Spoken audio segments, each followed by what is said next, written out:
Hey everyone, welcome to this explainer. Today, we are completely bypassing the myths to examine the unvarnished, gritty, and honestly, super surprising realities behind some of our most romanticized historical eras. We're going to dig into the actual historical records that pretty much shatter the pop culture versions of the past. So, here's the agenda for today's anthology of hidden truths. We're going to cover surviving feudal Japan, Artemisia the warrior queen, ancient skywatchers, and finally, the Louisiana Purchase paradox. Section 1. Surviving Feudal Japan and the Crushing Weight of the Social Hierarchy. When you think of feudal Japan, you probably picture, cherry blossoms, gorgeous silk robes, and beautiful poetry, right? Well, the historical reality was a bit different.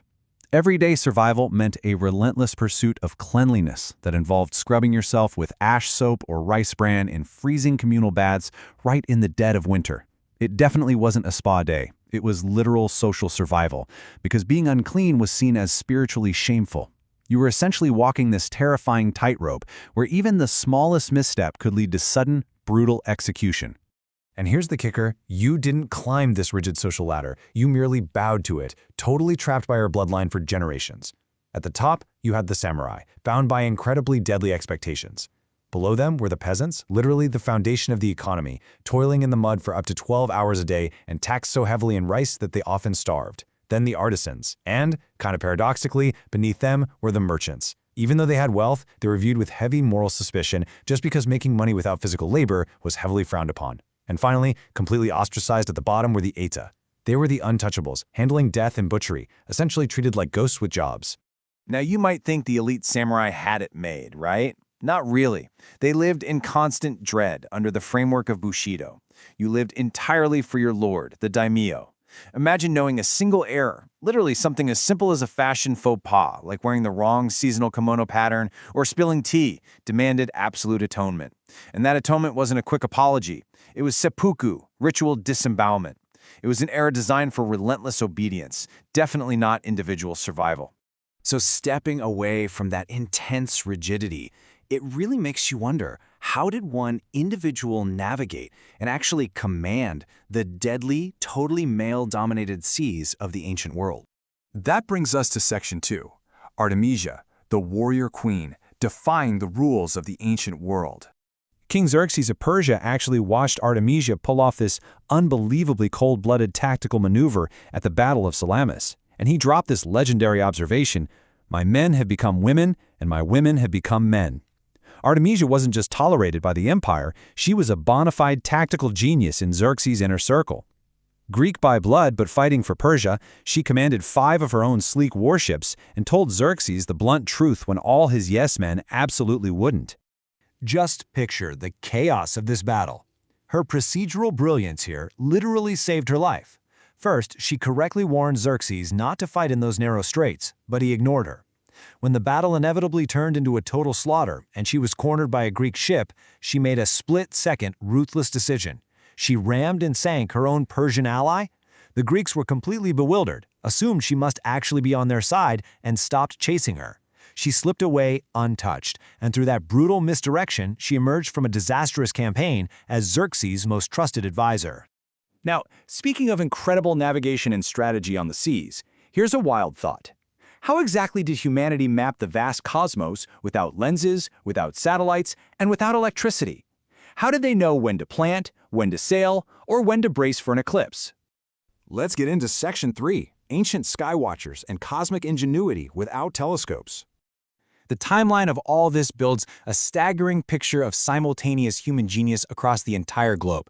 The Sumerians in 3000 BCE gave us lunar calendars and the base 60 math we literally still use for telling time today.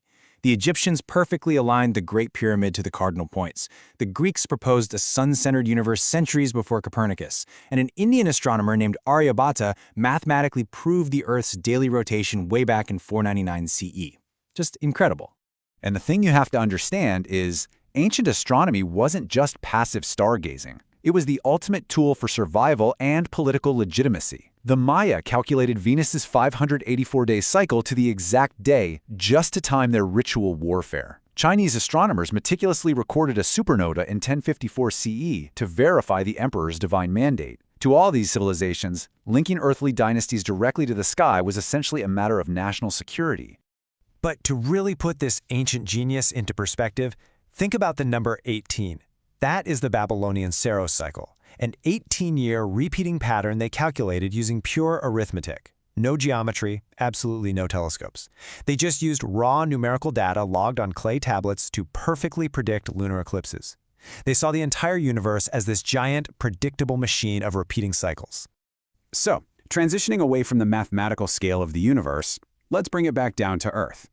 What happens when global ambitions, geopolitics, and staggering numbers violently crash into the human geography of North America? Which brings us to our final section, the Louisiana Purchase Paradox, a geopolitical thunderclap.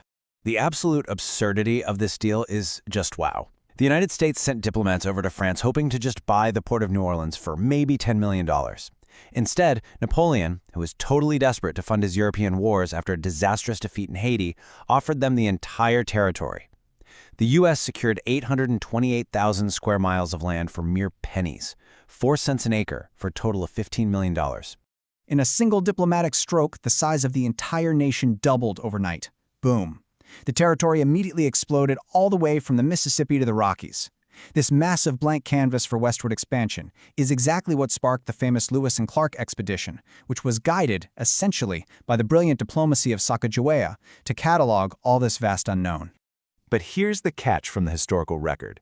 This unprecedented growth forced President Thomas Jefferson into a massive, uncomfortable constitutional paradox. Jefferson was famous for being a strict constructionist, meaning he strongly believed the government could only do what was explicitly written in the Constitution. And spoiler alert, there was no clause for buying a continent. Yet faced with this once-in-a-civilization real estate deal, he bent his own rules, using implied treaty powers that he had previously rallied super heavily against. And looking at the texts, we really must impartially acknowledge the dual reality of this event. Yes, it was undeniably an economic masterstroke for the expanding republic, but simultaneously, it launched catastrophic displacement. The land was not empty. It was already home to over 50 sovereign indigenous nations who had expertly managed those ecosystems for centuries. To them, this wasn't a peaceful real estate transaction. It was the legal foundation for a massive, unconsented trespass that led to generations of erasure and forced removals.